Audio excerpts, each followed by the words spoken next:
A healthy gathering to see Jessica Rowland, the first female deputy bailiff in Guernsey, unveil Mary's plaque.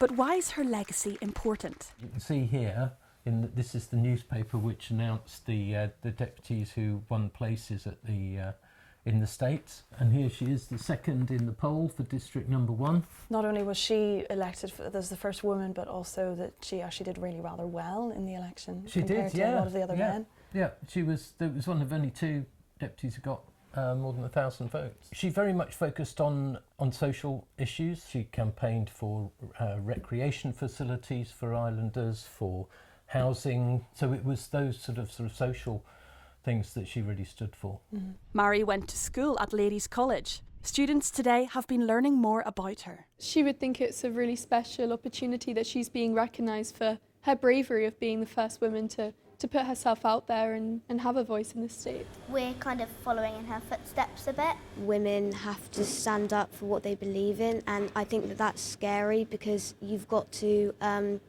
put yourself out there. I think it's really inspiring to see someone so long ago that has trailblazed and put a path forward that we can then follow.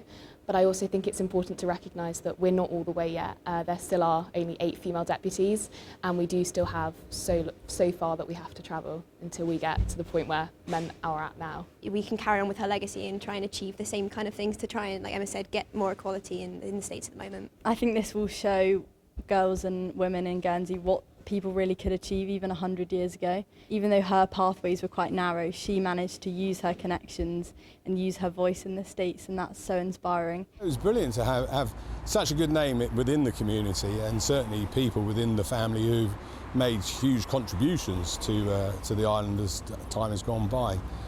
So you know, it's always a great deal of pride, I guess, in knowing what our ancestors and relatives had achieved in their lifetimes. Mary was on a great many states committees, and she also fought for voting rights for women, because at the time women could vote at 30 but men could vote at 20, and she pushed very hard to get that equalised. A trailblazer of her day who continues to be an inspiration. Olivia Copeland, BBC Channel Islands News, Guernsey.